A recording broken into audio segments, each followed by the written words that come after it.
there, it's Diana. Welcome back to my channel. If you're new here, welcome. For today's video, I am going to be creating these kind of like abstract nail art with some stamping, and I'm going to be using blue and nude as my base. The colors I'm going to be using are from 𝓤𝓸𝓵𝓸𝓵. The first color I'm going to be using is called Cashmere, and it's a really just nice neutral color, and I have been leaning towards this color for a lot of nude nail art. And the other color I'm going to be using is this gorgeous, and it's just a really gorgeous, deep, rich blue color. And then for the stamping plate, I'm going to be using this plate from Maniology M276. So I've decided to use like the waves as well as this hand here.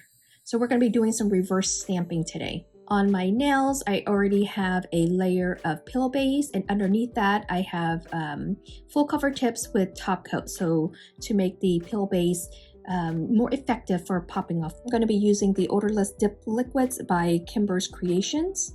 I'm a big fan of Odorless Dip liquids for a couple reasons. One is obviously I get dip flu, so this prevents that. And second is that when I'm doing like an ombre, when I'm using, 2 or 3 colors at once, I want my liquids to dry a smidge slower. So this is the reason why I'm going to be using this today. For my tools, I am going to be using my dip liner cups from SJ3 Design. Also my palmarès, which I have been really liking, so that will be used today.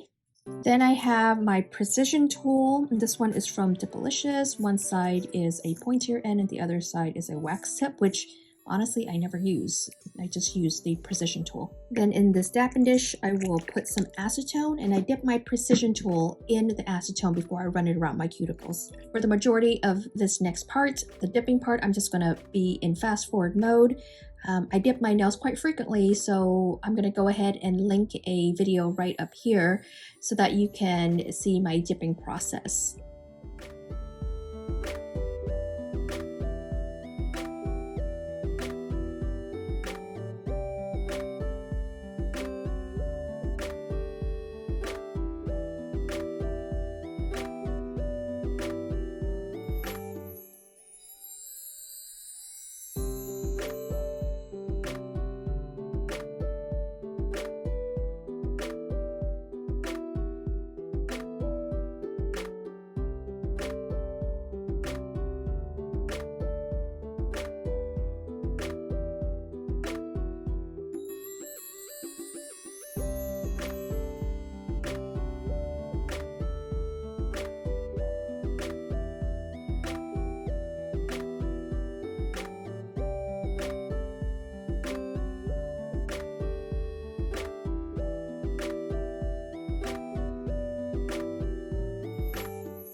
So I decided to take the orange stick out, and what I like about it is this flat end right here.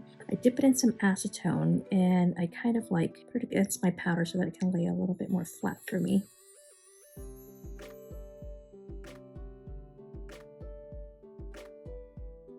So I'm gonna finish all the dipping offline. I'm gonna file, buff, and shape offline as well. And then I'm gonna come back ready for nail art. For my stamping polishes, I have been really loving the ones by b.loves. If you haven't seen my unboxing video, or my haul, if you will, from b.loves, I'm gonna go ahead and link it right up here. But I bought all of their stamping polishes, which I have been wanting, a whole collection, so I'm not missing any colors.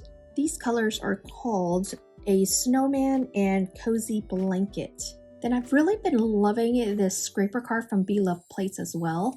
I originally thought it was a business card, but it is a scraper card. But I've really been liking it for the scraping. I feel like it gives me a much more even scrape. So I really like that. For me, it's a little bit more on the bendy side versus, a stiffer card. So I don't know, I've been gravitating towards this one a little bit more. Shake up your polish pretty good. And I'm going to just take the wave part. Hold down your plate so it doesn't move. And then take your scraper card in one swoop I'm going to wipe it off. And then I'm going to, from side to side, I'm going to pick up the image. That's what we have. So move this out of the way, and then we're going to be doing some reverse stamping. But let me show you. I'm going to just want the wave, so I'm going to just remove the other parts I don't want.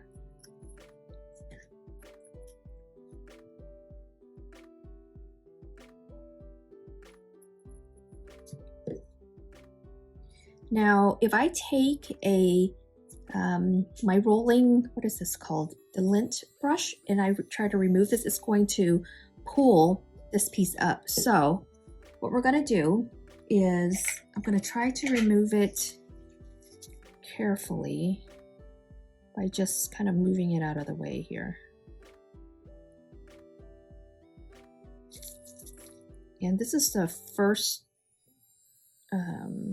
tool like ram, but you'll want a little bit more of a pointier. And see, I'm just kind of moving it out of the way so that it still maintains that wave look. Now this is going to be the fastest reverse stamping ever because I'm only going to use one color, and this image is actually pretty large, so I can use the actual brush on the polish bottle here and for the majority of it. So this is going to be pretty quick.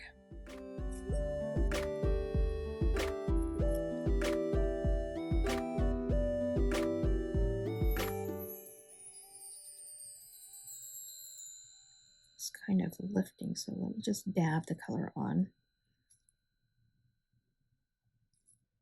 Okay, so from here, put some polish. This is why I like this other extra stamper too. Colors are so easy to clean off of the stamper. I'll show you in just a second. So I'm just taking some color and I'm going to color in the detailed area.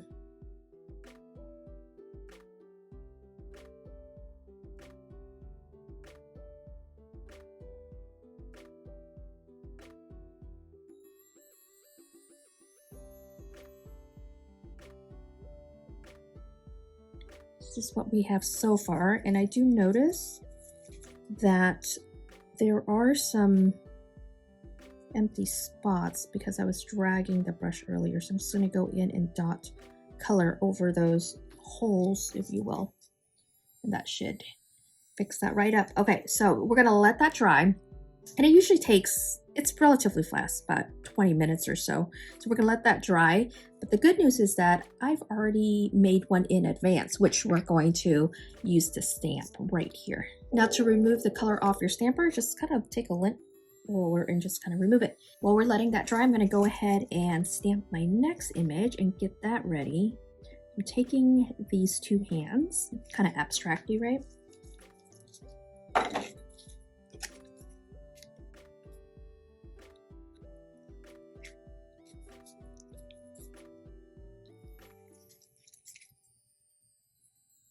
Sorry, can't see it. Okay, that was a good pickup. I'm just going to remove all the extra stuff I don't want.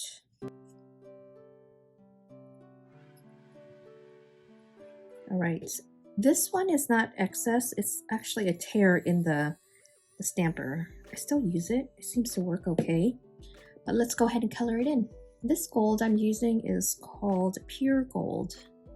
Now, when I reverse stamp smaller images, this is not completely small. I'll start with the larger part and then I'll pull the color as the image gets thinner. That way, you're not going to flood your image. So again, start with the larger and then kind of pull it. Always make sure you have product, like this finger is a good example. So I have product and then I'm going to pull it to the tip. I'm using just the tip of my my brush here to get the smaller errors. And what I was mentioning is you always want to make sure you have product on your brush. Otherwise, when your polish dries, it acts like a sticky, it leaves a sticky layer, and then it's going to lift anything, any polishes below it.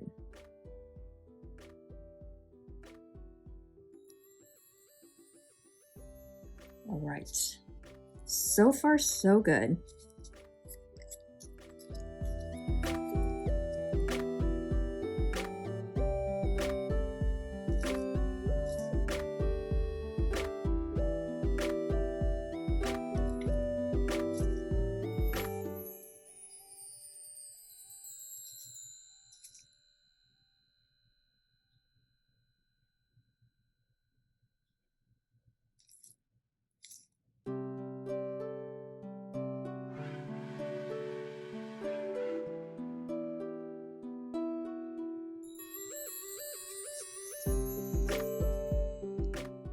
right.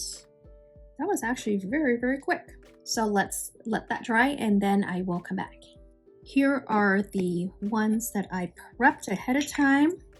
So we're going to go ahead and jump on into applying the decals. And I'm going to use this Orly bonder, which is a sticky base coat essentially. I really like my Maniology one, but I've been gravitating towards this one as well. I think it dries faster. One of these days I'll have to test it, but this has been working really well for me. When I do decals, I do one nail at a time, so I don't want to feel rushed. I'm going to apply one regular coat, if you will, to my nail. So I'm going to move all the ones that I'm not using out of the way so I don't get confused.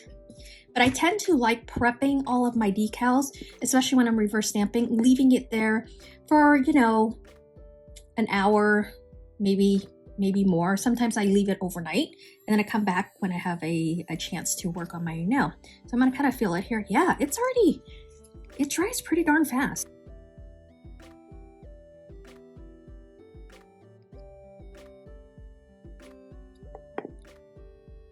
Then I'm just kind of using my other nail. You can use a cuticle tool if you want. I'm just kind of folding it.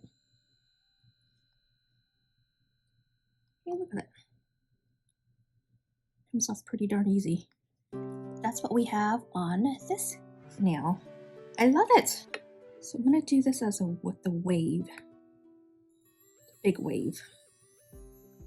So one fold, and this dries really, really quick. So I'm gonna take the one I created earlier. I kind of want the wave to be pretty bendy here. So let's just see. Yeah, I think it's ready. So let's see here.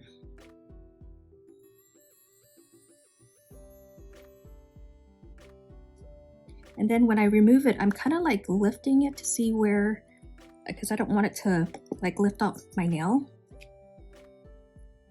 And push it down. And I'm using my nail here to kind of fold it. But the cuticle tool might be your best friend in this particular case. Let me just grab that really quick. Yeah, something with like a flat end right here. You can kind of cut the decal off.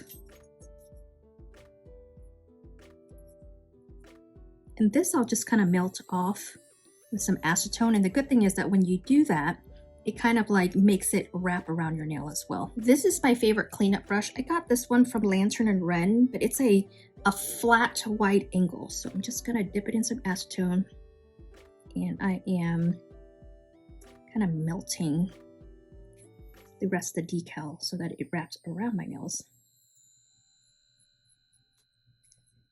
Yeah, there's not like a ton of cleanup there. Let's apply the bonder towards the bottom half of the nail. I don't need it at all.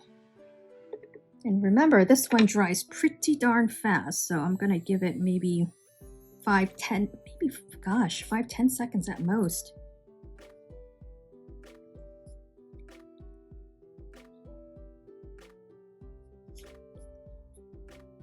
Hold it down, jiggle it. I'm gonna move it this way. Oh, maybe we can. Why don't we just not waste it and just use it? So maybe I just apply it like right here. Yeah, let's do it. This one I'll put on my entire nail. If you know me, I don't really like to waste the nail art I create. So I just try to find extra ways of using it or other parts of the nail to use it. So let's see if it's sticky enough. Let's give it another few seconds there. And then maybe I'll go this way. It's a little bit different.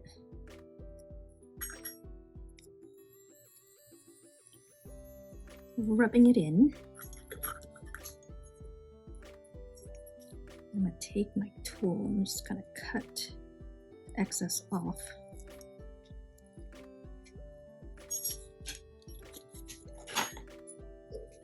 Then just cleaning it up and melting it into my nail. The one thing I do notice about this the Orly bonder is that it doesn't keep your nails sticky for very long. So take it as you will, but move fast is where I'm going out with it. But here is what we have so far. I really like this design. Oh gosh, I think it's like so pretty. So pretty. But this is like my abstract, and I'm gonna leave this bare.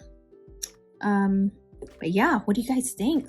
What I'm going to do next is seal in my design with hairspray so that when I top coat it with regular top coat, it doesn't smear. So the key here is to use an aerosol spray, and then you give it one quick mist. Let that dry. I usually do 2 coats. Let this dry all the way and then come back and do another mist, and then let that dry all the way and then go in with any kind of top coat. My nails are dry, so I'm going to go in and top coat it with this one called Fast and Hard Quick Dry Top Coat by Vibrant Scents. And it does dry very fast. So I've been really liking it.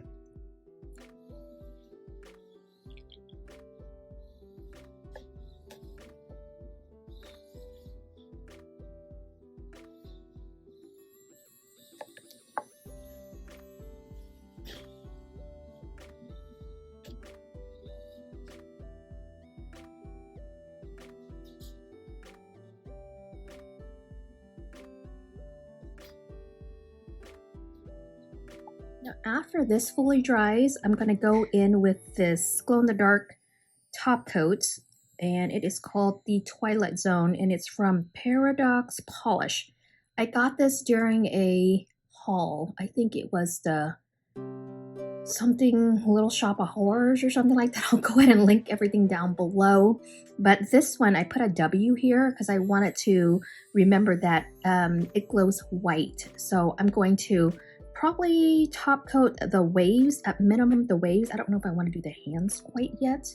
I'm just gonna put some here on my little stamper. And I'm gonna use my Holo Taco detailer brushes. I use this one in a lot of my videos. And I'm just going to, let's do this one. I wasn't sure if this was going to make my stamping polish bleed. That's why I wanted to top coat it first.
I'm going to finish it off with a matte top coat, and this is the one by Holo Taco. It's called Matte Taco.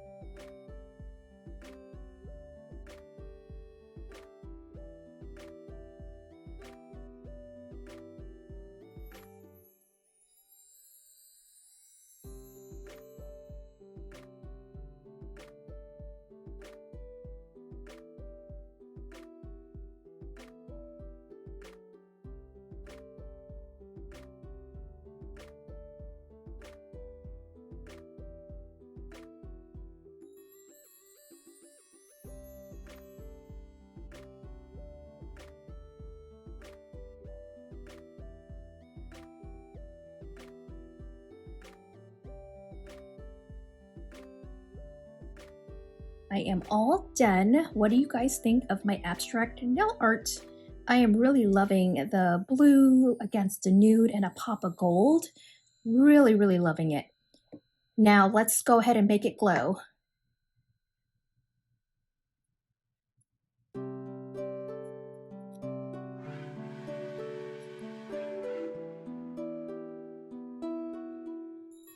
I am loving the way these turned out. Love that I incorporated the glow at the end as well. And I even liked mattifying it at the end. These are all kind of like last minute changes to my overall nail design. Well, I hope you enjoyed this tutorial. If you liked it, be sure to give me a thumbs up. And if you're not already subscribed, I hope you do so. I will catch you on my next video. Bye!